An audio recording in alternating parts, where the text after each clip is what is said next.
pessoal. Boa noite. Olá, pessoal, boa noite. Sejam todos bem-vindos à nossa live de hoje.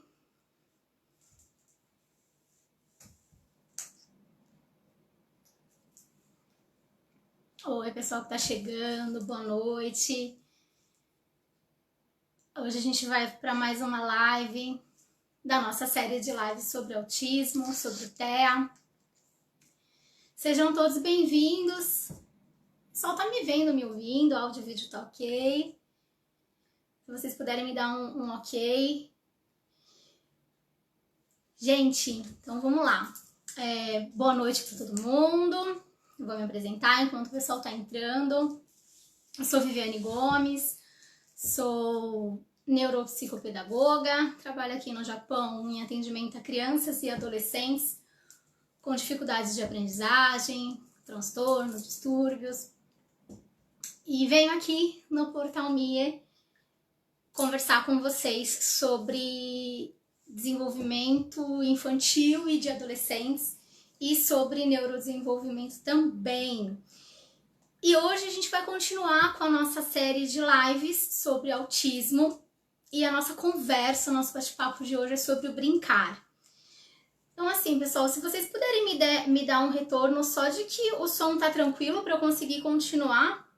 Eu não tô conseguindo acompanhar pelo portal, mas enfim, vamos lá. Deixa eu só compartilhar aqui a live, só um instante. Hoje eu vou pedir pro pessoal aí que tá chegando para curtir e compartilhar a live, para que ela chegue aí no número bacana de pessoas, ok?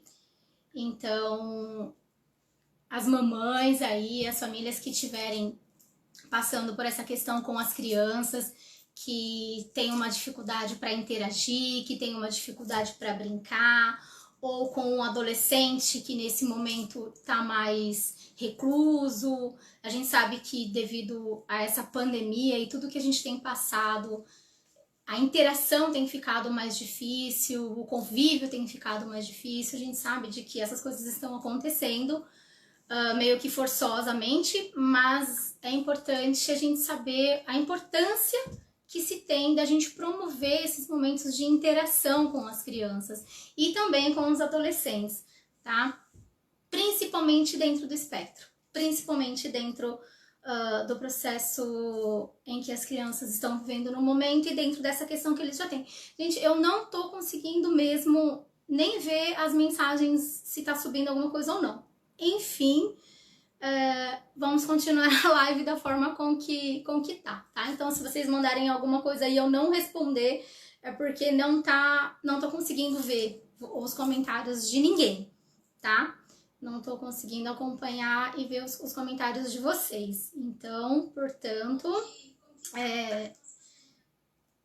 se tiver alguma coisa aí, eu respondo pra vocês depois, tá? Eu vou ver aqui se depois ele entra, enfim. E aí eu consigo acompanhar, tá? Deixa eu só trazer aqui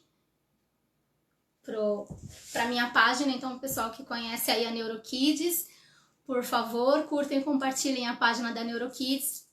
Lá vai ter um conteúdo bacana aí, que eu vou estar trazendo para vocês nessas próximas semanas, de dicas de atividades com material preparado para que as mães, os professores, profissionais da área possam acompanhar, ok?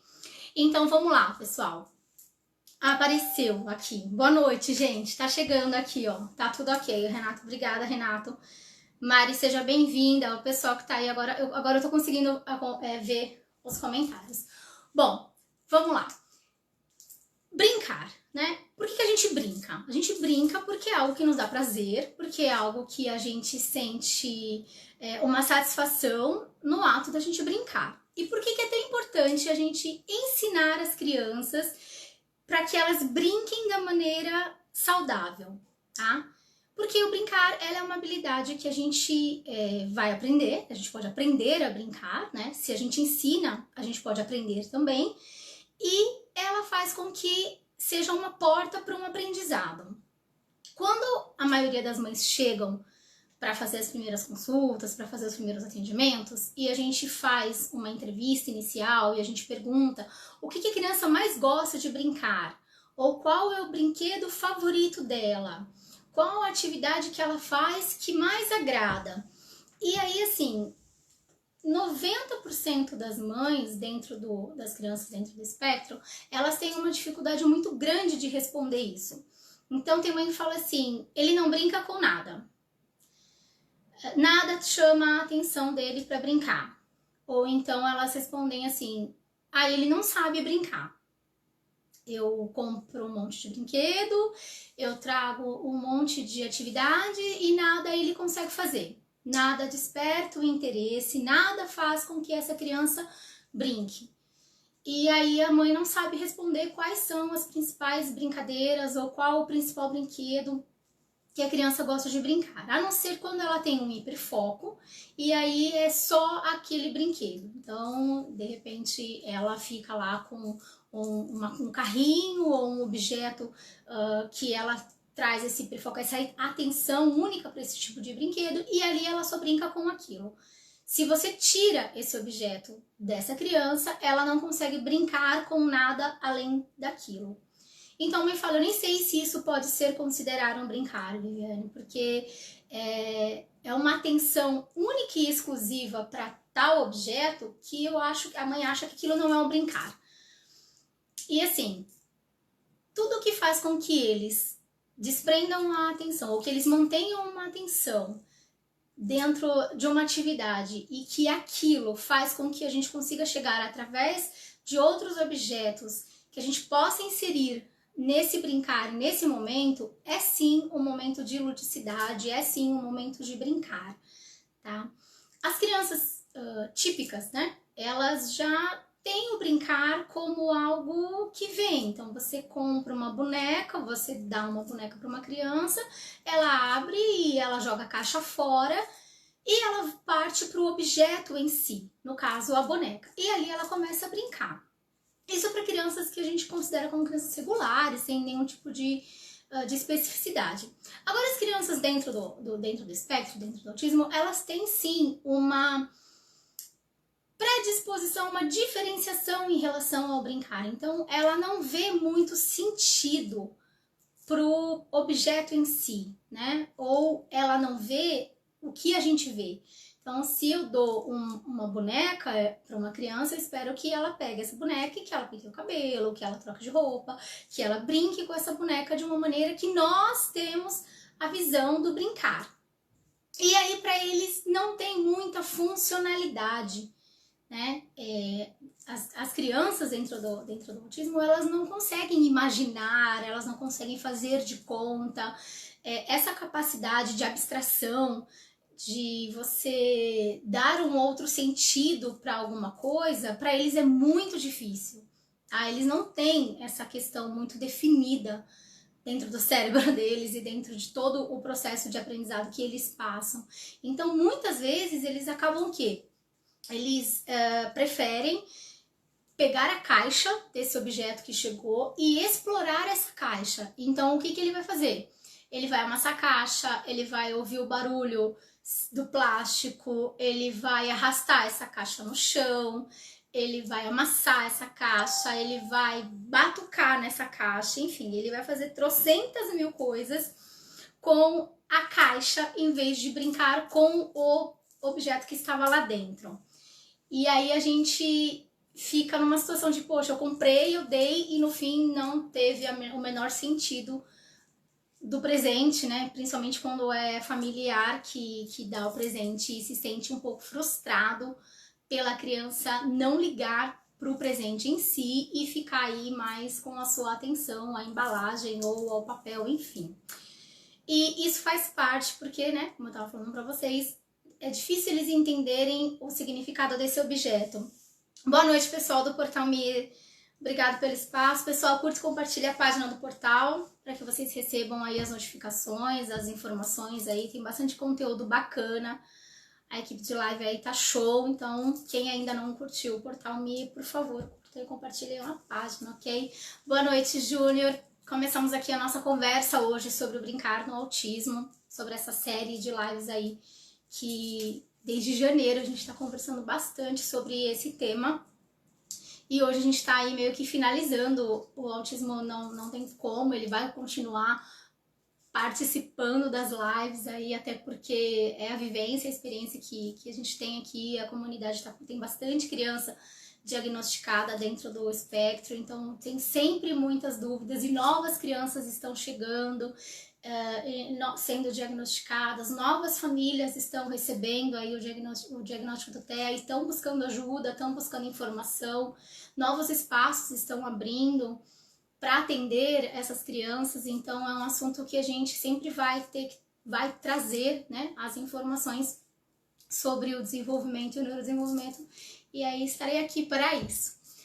Bom, voltando aí ao nosso tema de hoje, o brincar, né? Então eu falei um pouquinho sobre a importância do brincar, o que a gente espera de que essas crianças entendam como brincar. Mas independente da projeção do adulto, independente do que eu terapeuta, ou de que você mãe, você professora, enfim, você educador que tá com essa criança e que tá ali, é responsável de uma certa forma pelo desenvolvimento cognitivo, afetivo, moral, intelectual dessa criança, o que a gente precisa saber é que sim, eles brincam, tá? Quando as mães trazem a fala de que não brinca com nada, não é bem por aí, eles brincam, a gente só precisa descobrir qual que é o interesse dessa criança, o que é o carro-chave ali, o que atrai mais esse olhar, essa atenção, porque todos têm, tá? E aí, a partir disso, eu consegui trazer outros elementos pro brincar dela, para que essa aprendizagem ocorra. Então, é extremamente importante o brincar, não só pelo fator lúdico, pelo fator de recreação, pelo fator dele se sentir bem brincando.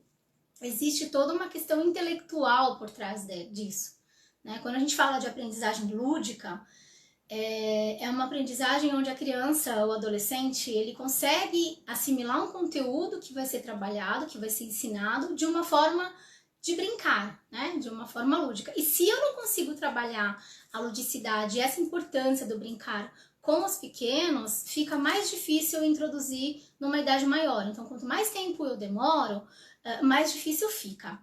Então eu preciso que essas crianças, principalmente a partir de 1 ano e meio, 2 anos, foi diagnosticada, teve o pré-diagnóstico, ou a mãe já percebeu que tem alguma questão aí que está influenciando essa aprendizagem, que a criança está atrasando aí o seu desenvolvimento, bora buscar ajuda, bora buscar orientação. Para quê? Quanto mais cedo ela tiver esse estímulo, quanto mais cedo ela aprender a brincar, mais fácil ela vai suprir essa demanda de aprendizado, essa lacuna, esse buraco que fica aí sobre o desenvolvimento quando simplesmente a gente deixa passar essa fase da primeira infância e aí vai correr atrás lá quando a criança estiver no shogaku, quando estiver no primeiro ano do ensino fundamental, e aí ela já deixou um monte de habilidades que deveriam ter sido aprendidas e que não foram. Então, quanto mais cedo, melhor, quanto antes, melhor. E quanto mais recursos eu tiver para ensinar essa criança, melhor é. Tá? Então, quando vem com essa fala de que ele não brinca com nada, a gente precisa começar a desconstruir e começar a lançar um olhar. O que eu preciso ver, como que eu preciso olhar para essa criança para entender o que ela realmente brinca, o que ela realmente não brinca, como que é esse brincar dela. Né? Dentro do autismo a gente sabe que o brincar deles é muito isolado, né? Ele brinca sozinho, ele brinca só com alguns objetos de seu interesse, ou ele não fixa por muito tempo, ele brinca por um período, depois ele para de brincar, ele não quer brincar mais. Mas assim, tudo isso faz parte para que a gente consiga pegar esses pequenos momentos onde essa criança se dá ao prazer do brincar, para a gente conseguir chegar, ou seja, através das terapias, ou seja, das técnicas, ou as mães, através do momento que está ali em casa com a criança, para resgatar esse espaço, para brincar junto, para trazer ela para um brincar saudável, porque é através do brincar que a aprendizagem acontece. principalmente para as crianças e para os adolescentes que têm dificuldades de aprendizagem. E aí, galera, independe se ela tá no autismo, se ela não tá, se ela tem TDA, se ela tem TDAH, se ela tem TOD, não importa. Né? Esse bando de sigla que a gente conhece aí, não importa. O que a gente precisa saber é que se eu conseguir chegar nessa criança através de um jogo, através de uma brincadeira, através de uma atividade lúdica, a probabilidade que eu tenho de fazer com que ela aprenda um conteúdo que é um pouco mais difícil ou que ela tenha uma dificuldade maior, ele é muito mais fácil. Então eu preciso ensiná-la a brincar. E como as crianças dentro do autismo, eles têm muita questão do hiperfoco, então quando eu falei lá de ganhar a boneca e de abrir o presente e ficar olhando a caixa, ficar ouvindo barulho e não brincar com o objeto, com o brinquedo em si, é o hiperfoco que está falando, né? Então ela acaba tirando a atenção para o brinquedo em si e vai ali para uma questão de som. Então ela gosta de ouvir o som, ela gosta de ouvir o barulho que aquele objeto, né, no caso a caixa da boneca faz, e aí ela deixa de lado o objeto em si. E aí entra a função do pai, da mãe, do adulto, do terapeuta, enfim, do responsável que está ali com essa criança, de trazer um porquê daquele brinquedo, de trazer um sentido para aquilo.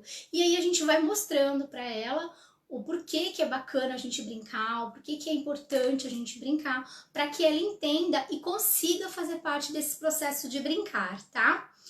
Boa noite, Si, tudo bem? Seja bem-vinda, meu amor. Um beijo para você.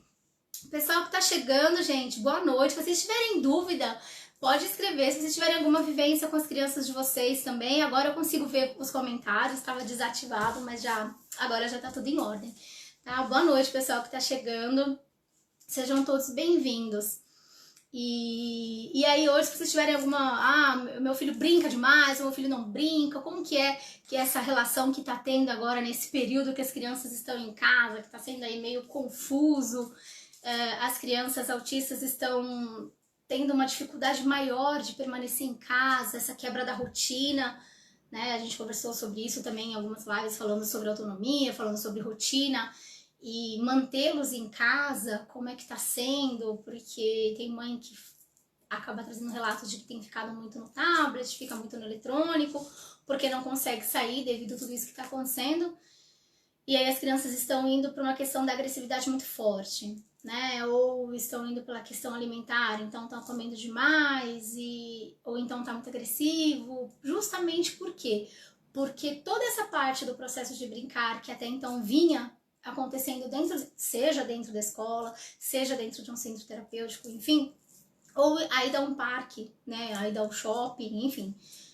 Não tá indo mais, e aí tudo isso acaba frustrando essas crianças, esses adolescentes, e eles não sabem lidar, né, ainda, porque também educação emocional existe, a gente também consegue trabalhar isso com as crianças dentro do transtorno, mas elas se veem perdidas, né? Ainda mais nesses últimos meses que a gente tem passado aí devido a toda a situação do Covid, enfim.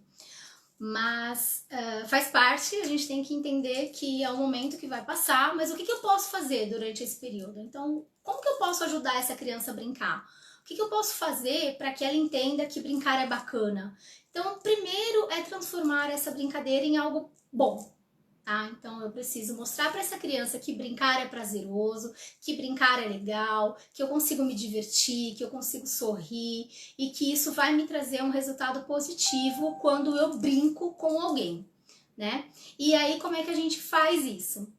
Brincando com, né? Então a gente tem hora que a gente brinca para a criança e tem hora que a gente brinca com a criança. Então como que eu brinco para a criança? Então eu, sei lá, ouço uma música, eu começo a dançar na frente dela, ou eu canto na frente dela, eu pego um livro e aí eu vou folheando as histórias e vou contando para a criança o que está ali naquele livro de uma maneira diferente. A hora que eu pego um fantoche e faço lá uma manipulação com o fantoche na frente dessa criança, ali estou brincando para ela. Eu estou mostrando para ela que o brincar é algo bacana, que o brincar nos traz uma sensação boa, tá? E aí eu começo a fazer todo esse processo de brincar para ela. E aí, aos poucos, eu vou brincando com ela, né? Eu vou brincando com a criança. E aí, quando eu brinco com a criança, eu vou trazendo ela para mais próximo de mim. Tá? Então, quando eu chego no momento que ela tá ali, que ela viu, que ela vivenciou, que ela experimentou e que ela permite que eu brinque com ela, aí sim é a porta que eu tenho para trazê-la para perto de mim. Então, tudo que eu tiver de recurso, que seja colorido, que seja um recurso que chame a atenção, que eu faça com que ela preste atenção naquilo que eu quero que ela brinque ou que ela aprenda, eu vou aos poucos tentando trazer essa atenção para mim. A gente sabe que as crianças dentro do autismo, elas têm a tendência de fixar realmente somente em algumas questões e aí ali ela para, ela não se permite que a gente vá trabalhando outras questões com ela. Mas é possível através de um primeiro, como fazer? De um primeiro fator, de um primeiro item que chame a atenção dela, eu trazê-la para outros itens. Então, por exemplo, se é uma criança que gosta muito de girar, de brincar, de fazer aqueles spinners, enfim. A criança tem a questão, por exemplo, do movimento de girar, que ela faz o dia inteiro e que se deixar ela só fica fazendo isso. Então, vou trazer um brinquedo onde existe uma utilidade, onde existe um retorno daquilo que eu quero que ela aprenda. Então, assim, vai estimular o movimento dela, né? Às vezes é um movimento estereotipado, né? Que a criança acaba tendo, mas eu vou trazer isso para uma funcionalidade. Então, eu apresento o objeto, a criança vai fazer lá o processo dela, aí eu vou trabalhar depois a questão de cor, a questão de forma, e vou trazendo conteúdo para ela, mas eu vou estar junto, né? Então vai estar a criança, o adolescente e eu, sempre procurando manter um contato visual, então o contato verbal, a fala humana é extremamente importante para as crianças dentro do autismo, até porque como eles já se isolam demais, eles vão para tablet e eles ficam só naquela questão eletrônica.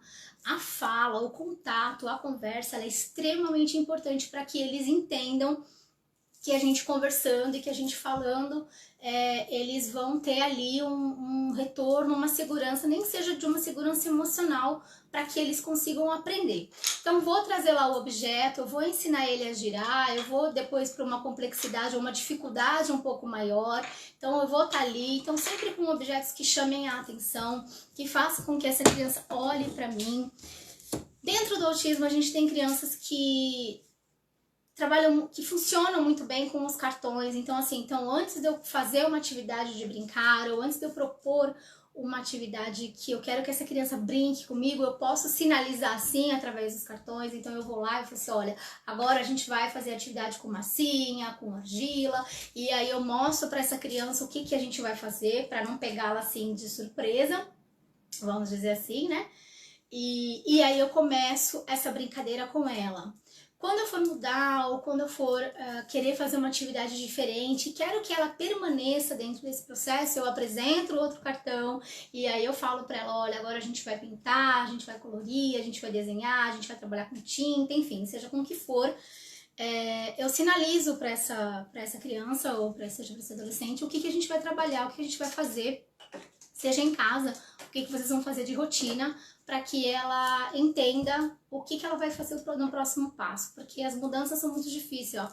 Romper um pensamento, romper um padrão de ideias que o autista tem, ele é muito difícil, porque ele às vezes não, eles acabam travando e eles param. Eles simplesmente perdem o interesse no que eles estavam fazendo, eles perdem o interesse na atividade, eles perdem o interesse na brincadeira e simplesmente param de brincar. E aí a gente não consegue manter essa brincadeira saudável, enfim, a gente não consegue manter essa atividade por um longo período de tempo. E aí realmente a gente tem que fazer, ou a gente encerra e aí vai para uma outra questão, ou realmente deixa e tenta voltar com as atividades mais pra frente. Mas, voltando, né, a essa questão do por que eles não querem brincar? Ou por que quando eles brincam com os brinquedos de uma maneira não lógica pra gente, tá? De uma maneira que funciona de uma forma diferente do que a gente entende como brincar.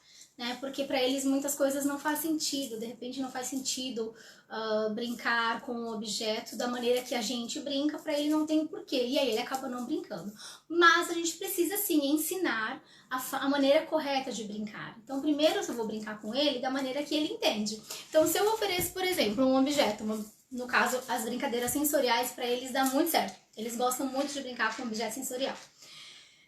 E aí a garrafa sensorial é uma delas, existem trocentos mil tipos da garrafa, com bichinho, sem bichinho, com objeto que brilha, enfim, colocam-se um monte de coisa e aí a criança fica lá e brinca. Tem criança que utiliza a garrafa sensorial, enfim, tem gente que cada um dá um nome, e aí em vez dela brincar, ela começa a fazer o barulho de emitir o som. E aí ela aproxima do ouvido, ela fica lá aquele tempo todo com a garrafa, e aí o objeto, o brincar em si acaba ficando de lado, porque ela atribui outros sentidos para finalidade do que a gente acha que é, do que a gente tem que ser.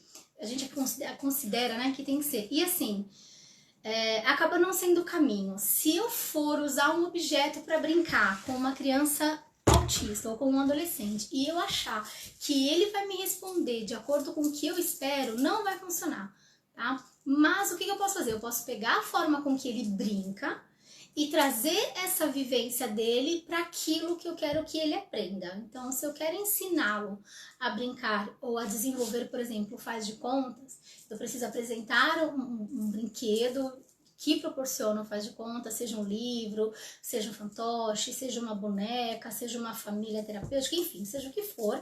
Eu vou apresentar esse brinquedo para essa criança.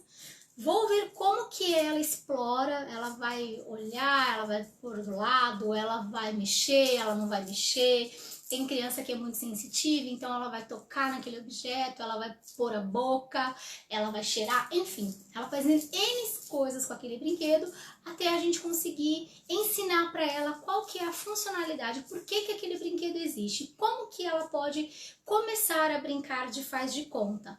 Então, como que eu consigo ensinar uma criança a brincar que a boneca vai tomar banho, que a boneca vai comer, que a boneca vai trocar de roupa, que a boneca tá com fome. Então, tudo isso são habilidades que a gente consegue trabalhar com a criança. Em casa, as mães também conseguem, então a gente precisa sempre dessa parceria com a família, que eu sempre falo com vocês, de ficar atenta, de ver quais são os sinais que essa criança dá, o que essa criança faz, o que ela mais brinca, o que ela mais gosta, e partir desse objeto que ela tem de preferência, que ela tem de hiperfoco, para eu trazer uma resposta saudável para aquilo que eu quero que ela aprenda. Então, toda vez quando a gente pergunta do que essa criança gosta mais de brincar, qual objeto que ela mais brinca, o que ela prefere, é extremamente importante que vocês entendam e que vocês saibam, o que é que ela gosta, para a gente poder partir para uma resposta positiva do que a gente precisa. Então, toda vez que a criança está brincando, ou que eu quero que ela brinque comigo, o que eu posso fazer? Tentar trazer o objeto na frente do meu rosto para que ela veja, para que ela me veja, porque senão, de repente, ela acaba indo pro brinquedo em si e aí a interação não existe, né? E o brincar, ele é saudável sim, quando a gente brinca sozinho, mas a gente quer também brincar, um brincar social, um brincar onde exista uma interação, um brincar onde a criança entenda que ela pode fazer o outro ficar feliz e que ela pode se sentir feliz através de uma troca, né? Então, quando a gente joga com alguém, quando a gente brinca com alguém, e esse brincar é um brincar saudável, não é uma questão de a gente competir para ver quem vai ganhar, quem vai ser o primeiro, quem vai ficar por último, não nesse sentido, tá? Essas brincadeiras que geram essa questão da competição, num primeiro momento, não é o ideal, tá? A gente, na verdade, quer que essas crianças entendam que existe um prazer aí no ato de brincar, que existe uma... como a gente pode falar? Que existe uma ludicidade, uma recreação, né? E que é bacana eu brincar e brincar com o outro. Né? Isso dentro do autismo a gente tem uma grande dificuldade de fazer com que as crianças interagem com um com o outro, interage com os pares, interagem com os adultos, com o professor, com a família, enfim. Mas é possível, eles gostam sim de brincar, tá? Eles brincam da maneira deles, de uma forma que por vezes o adulto não entende, mas eles brincam sim, e a gente precisa só tentar moldá-los da maneira com que a gente quer que essa brincadeira surta um efeito, ou que de repente a gente vai brincar com o sentido que ele aprenda, por exemplo, a tomar banho, ou que ele aprenda a ter uma higiene correta, a gente vai brincar, a gente vai usar o faz de contas para que ele aprenda essas questões da vida diária ou da higiene, enfim. Como que eu vou ensinar isso se ele não sabe brincar, se ele não sabe fazer o faz de conta? Então eu preciso ensinar, e aí o quanto antes, né, o melhor. Como que a gente ajuda essa criança a brincar? Eles aprendem às vezes por modelo, né, por modelo, por repetição. A criança aprende, ou ela vê alguém brincando de uma certa, sei lá, de montar caixinhas ou de empilhar objetos, ela vê o adulto ou uma outra pessoa, uma outra criança brincando dessa forma, e ela tem um modelo onde ela vai olhar e ela vai fazer. Ou ela aprende por repetição, ela faz até ela aprender, então ela fica ali repetindo determinada ação, e ali o que acontece? Ela acaba tendo um aprendizado por repetição. Então ela tanto faz que ela repete e aí ela acaba aprendendo. E aí existe também os que são o que a gente fala que é a aprendizagem significativa. Ela entende o porquê que ela está brincando, ela entende o processo desse brincar e o que esse brincar leva ela a ter um ganho, positivo ou negativo, né? No caso, a gente sempre vai trabalhar o positivo. Por quê? Porque a gente quer que ela aprenda a brincar. Então, vou proporcionar todas as brincadeiras que sejam saudáveis, que sejam lúdicas, que sejam agradáveis, que ela não vai perder, que ela não vai se frustrar, que ela não vai chorar ou que ela não vai conseguir fazer, tá? Então, todas as brincadeiras têm que estar de acordo com aquilo que ela consegue fazer de uma maneira que ela não se desestabilize. Porque se ela perdeu o interesse por essa atividade que ela está fazendo, é muito difícil realmente a gente conseguir fazer com que ela continue, com que ela se mantenha no ato de brincar, tá? Eles têm uma resistência muito grande. As crianças dentro do autismo, eles têm uma resistência ao brincar, eles têm uma resistência a própria interação, né? Eles preferem mesmo fazer por onde, ficar ali sozinho, brincar do jeito que dá e não fazer com os outros. E a gente sabe que para a gente conviver em sociedade, a gente precisa sim também estar junto com o outro. E não é só por uma questão de estar no meio social, é uma questão de realmente de interação. Essas crianças precisam estar junto com os outros, ela precisa estar com as outras crianças, precisa entender que dentro dessa relação existe uma troca de sentimento, uma troca de afetividade, existe um momento de alegria, né? E aí, dentro desse processo do brincar, principalmente dentro das terapias, a gente consegue trazer as crianças para um pouco mais dessa convivência com os demais, né? E isso aí tem surtido bastante efeito, as crianças têm conseguido entender de uma certa maneira o porquê que brincar é legal, porquê que o brincar é bacana e porquê que a gente precisa, tá? Principalmente quando a gente vai estabelecer rotina, né? Então, na escola, as crianças têm rotina, elas vão para espaços onde elas precisam saber que em determinado horário tem determinada atividade. Então, ela vai almoçar, ela vai ouvir uma história, ela vai ouvir uma música, ela vai fazer o taisô, né? E ela vai para o parque, ela vai voltar, ela vai fazer uma atividade, ela vai recortar, pintar, colar, sei lá o que for que está programado para esse dia dessa criança. Mas ela vai ter que seguir esse cronograma, né? Essa rotina que existe, assim como existe a rotina de casa. Então, chega da escola, toma banho, lancha, faz atividade, brinca com os pais, ou vai pro game, ou vai pra televisão, enfim. Ela também tem essa rotina dentro desse horário fora da escola.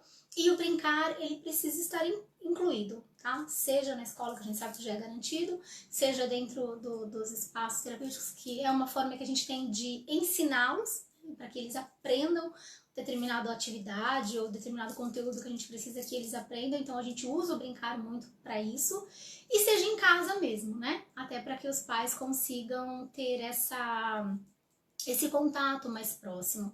E para vocês terem esse contato mais próximo, é preciso que exista uma disponibilidade, que vocês estejam disponíveis para isso. Porque se deixar, eles vão ficar lá no canto deles. Eles não vão buscar o despertar do interesse. Na verdade, ele não vai acontecer, tá? Então, se eu não faço por onde, se eu não estimulo, se eu não trago essa criança para mim, né? Se eu sou mãe, a criança tá ali, eu deixo ela se isolar cada vez mais, se eu não trago ela para mim, seja através de um jogo, de um brinquedo, de uma brincadeira, eu acabo perdendo cada vez mais essa atenção, esse momento de lazer que eu teria com essa criança. E aí, quanto mais velha ela for ficando, mais difícil vai ser. Porque se ela não consegue trazer uma razão para aquilo, quanto mais velha for, pior vai ser. E aí a gente tem uma dificuldade maior de desenvolver nessa criança, ou no caso já vai ser um adolescente, né? Nesse adolescente, a questão do lúdico, a questão da aprendizagem de uma forma mais tranquila, mais branda, e a gente sabe que é um dos recursos que nos ajudam muito, principalmente quando tem uma dificuldade de aprendizado aí forte, muito presente nas crianças e nos adolescentes. Então, dentro do autismo, a gente consegue sim, né, trazê-los para o brincar. A gente vai trazer atividades que sejam extremamente coloridas, lúdicas, que despertem o olhar e o interesse dessa criança, seja em casa, seja na escola, tá? Então aqui no Japão a gente tem um material muito bacana que dá pra gente trabalhar também. Esse aqui também a gente consegue trabalhar com crianças dentro do autismo, então é um brincar que ele vai estar brincando, é um quebra-cabeça de 3 fases, então eles conseguem sim montar e fazer, e aí dali você consegue fazer uma representação com ele, você conta uma história, você faz o barulho do leão, e aí você conta do elefantinho e a raposa, enfim. Um brincar de quebra-cabeça, você consegue transformar numa história, você consegue transformar aí numa outra atividade onde através do interesse inicial, que seja, ele só gosta de leão, tudo que ele faz é leão, barulho de leão, enfim, você traz o objeto de interesse dele, você inclui outros personagens dentro desse jogo lúdico, desse momento com a criança, e aí você vai trazendo essas outras informações e eles vão brincando sim. Outra maneira que a gente tem de brincar com eles gostam muito de brincar atividades externas, tá? Então tudo que a gente faz de ir pra rua, de ir pro parque ou de ir pra uma área externa, eles gostam muito. Então brincar com bola, bolinhas de sabão, eles adoram brincar com bolhas de sabão.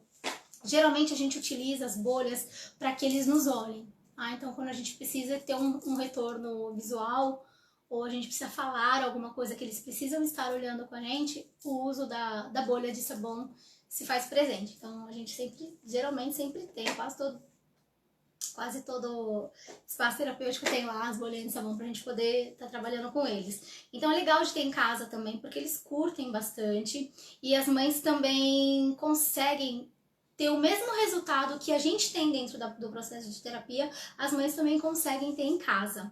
Tá? Então é bacana de ter, né? Massinha de modelar, tudo que for sensorial chama bastante a atenção das crianças, né? Das crianças autistas, principalmente pela questão deles sentirem o cheiro. Então, tem que tomar cuidado porque eles botam muito na boca, né? E aí fica um pouquinho mais difícil quando a gente deixa, né? Eles colocarem essas coisas na boca, porque é perigoso, enfim. Mas a gente acaba ali meio que contornando a situação com as crianças e usando objetos ou elementos, usando coisas que realmente não façam mal. Então, quando vai usar uma tinta, por exemplo, vamos fazer uma pintura, uma atividade de artes que a gente vai usar tinta, então usar uma tinta hipoalergênica, uma tinta que não vai dar alergia na criança, ou uma tinta comestível. Se eu sei que aquela criança tudo leva na boca, e aí eu quero trazer a questão da sensação da tinta, a sensação dele pintar e dele ver que o que ele coloca, o que ele imprime ali no papel, ele transforma aquela folha em branco, enfim, ele produz alguma coisa. Então é bom a gente trabalhar com um material que não tenha problemas se ele pôr na boca, ou enfim, ele vai pôr a mão na gente, vai suja, enfim, né? Então vamos trabalhar ali com recursos que a gente não tenha problemas de, sujou, porque assim, se a gente for repreendê-los no momento do brincar, é outra barreira que a gente coloca, né? Então eu não posso proporcionar nenhum tipo de atividade lúdica, nenhum tipo de brincadeira que ele vá se frustrar, ou que ele não vai conseguir fazer, ou que ele não vai entender, e também nenhum tipo de situação onde eu vou, sei lá, ficar brava, ou eu vou ficar nervosa, e aí ali eu vou brigar, e aí ali aquela brincadeira acaba na hora, tá? E pra gente trazê-los de volta, esquece, não, a gente não consegue, eles travam assim no grau, então realmente a gente precisa ter um monte de cuidados de o que eu vou brincar com essa criança, como que eu vou brincar com essa criança e aonde eu vou brincar com essa criança. Então, se eu quero brincar com bolhas de sabão e eu quero fazer isso um momento lúdico, um momento de troca, um momento de riso, de enfim, e eu faço isso num espaço onde eu não posso molhar o chão, eu não posso sujar roupa, eu não posso isso, não posso aquilo, não vai adiantar muito eu fazer, porque vai acontecer alguma coisa e aí não vai dar certo. E o que era para ser algo bacana e legal vai se transformar em algo ruim. E aí eu perco todo o processo do brincar terapêutico, todo o processo do brincar de uma forma legal, de uma forma bacana, ele se perde e aí também não adianta muito eu fazer isso. Então eu preciso saber como, quando, aonde e que horas também que eu vou proporcionar essa brincadeira para ser uma brincadeira saudável para essas crianças e para esses adolescentes no caso, tá? E aí como é que a gente faz então, por exemplo, quando eu tenho que ensinar ela a manter, sei lá, 5 minutos, 6 minutos, 7 minutos, algum tempo de atenção na atividade que eu quero que ela se concentre. Primeiro, eu preciso trazer ela para o foco da atividade e aí ver como que ela brinca. Esse jogo aqui praticamente aqui todo mundo tem, então todo mundo brinca, aqueles de encaixe, as crianças autistas, esses blocos de montar, blocos de encaixar, elas já têm tudo isso muito... Elas meio que sabem já, porque quase todo mundo tem, e aí elas vêm e começam a já brincar meio que natural. O que elas fazem? A tendência é elas colocarem os brinquedos um ao lado do outro, porque isso faz parte do autismo, né? Elas enfileiram objetos, enfim, e aí a gente já sabe mais ou menos como funciona. Então o que ela vai fazer? Ela vai pegar e vai colocar um do lado do outro, do maior pro menor, ou ela vai separar por cor, ela vai separar por desenho, então o que é número ela vai pôr de um lado, o que são figuras humanas ela vai pôr do outro, enfim, ela vai dar um jeito ali de fazer o pareamento, de fazer a seriação dela, né? Isso faz parte do autismo. Mas aí depois que ela extrapolar todo esse objeto, que ela fizer tudo que ela achar que ela tem que fazer, dela brincar do jeito que ela achar que ela tem que brincar, aí sim, né, eu venho e mostro para ela o que é o brincar. Então, para que serve esse jogo? Como que esse jogo funciona? Como que eu brinco com esse jogo? E aí eu vou ensinar a ela que, esse jogo, por exemplo, eu brinco ele de empilhar um em cima do outro, e aí a criança vai e reproduz, ou porque ela entendeu o processo, né, eu vou empilhar e vou colocar um em cima do outro, ou porque ela viu. Então ela viu um modelo, no caso, né, ela viu o que eu estava ali fazendo, como que eu estava brincando, porque eles são extremamente observadores, e aí ela começa a reproduzir o meu brincar da maneira que né, entre aspas, é a correta, ou é o que o brinquedo em si estimula. Então é um brinquedo de empilhar, então a gente vai empilhar e vai classificar, seja por números, por cor, ou pelo desenho, ou qual a proposta que vem dentro do jogo, e aí eu ensino ela a maneira correta do jogo. Então ela vai aprender que esse jogo funciona assim. E aí ela vai começar a fazer a repetição. Então ela repete e aí ela começa a entender para que aquele jogo funciona e como que eu brinco com esse tipo de jogo, né? E aí ela vai aprender a brincar. E aí quando eu apresentar esse tipo de material para ela novamente, ela vai saber como que brinca com esse jogo. E aí assim, pronto, ela conseguiu entender o processo do brincar, a finalidade desse jogo, como que eu jogo, como que eu brinco, e aí ela chega no resultado final. Quando a gente brinca, quando a gente estimula o faz de conta. Então, quando eu apresento para uma criança uma situação, um brinquedo, um objeto, eu quero que ela brinque com esse brinquedo e que ela faça com que ela entenda. Existem alguns elementos, algumas questões que eu consigo atrair a atenção da criança. Então, eu vou dar o objeto na mão dela, ela vai extrapolar, ela vai olhar, ela vai explorar, perdão. Ela vai olhar, ela vai mexer, ou então ela não vai nem ligar, ela vai deixar lá de canto. E aí vai ficar por isso mesmo. Mas quando eu utilizo o meu interesse sobre a questão, ela passa a prestar mais atenção. Então, outra dica. Toda vez que eu, adulto, eu elo intermediário entre esse brincar aí, quando eu demonstro que eu tenho uma intenção, um interesse naquele objeto que eu vou brincar, ela passa a prestar muito mais atenção naquilo do que se eu também deixasse de lado.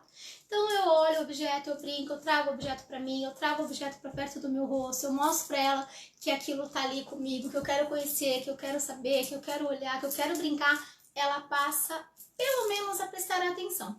E aí eu começo a contar histórias, eu começo a dizer pra ela que o bonequinho tava triste, sei lá, e que a gente ia ensinar ele a brincar, e que precisava brincar, e que, pum, de repente esse objeto ficou feliz, esse brinquedinho, essa menininha ficou feliz, e ela sabe que brincar é bacana, e aí eu trago o faz de conta pra aquela história, e mostro pra ela que existe uma forma de eu brincar com ela de uma maneira que ela vai entender que o faz de conta acontece.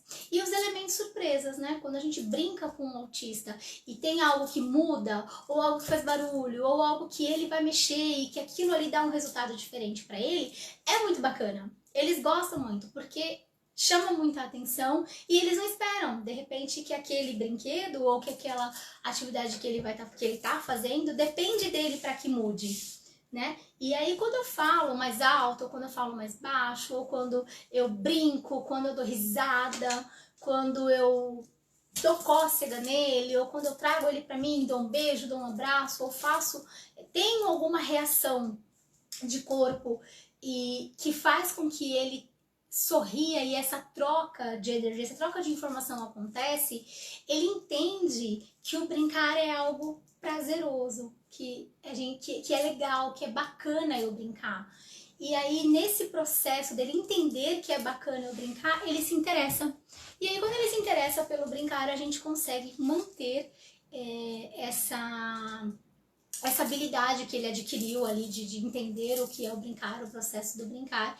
E a gente consegue aí ter o nosso objetivo, atingido, né? Então, é isso, pessoal. Espero que vocês tenham gostado das dicas, das informações aí sobre o brincar. Eu espero vocês na próxima terça, não nessa terça, na próxima. A gente vai fazer mais lives aí sobre neurodesenvolvimento, sobre desenvolvimento infantil, sobre aprendizado, enfim. A gente vai estar entrando aí com uma nova séries de lives aí sobre outros assuntos, mas todos voltados aí ao desenvolvimento. Então, pessoal, agradeço a todo mundo que esteve presente na live. Uma boa semana para todo mundo. Na próxima, não nessa semana que tá por vir, na outra, a gente já tá por aqui de novo para conversar. Quero agradecer ao pessoal do Portal Mire. Obrigado, Júlia. Obrigado a todo mundo pela oportunidade, pelo espaço. E eu espero vocês na nossa próxima live. Pessoal, um beijo grande, boa semana para todo mundo e até a próxima quinta.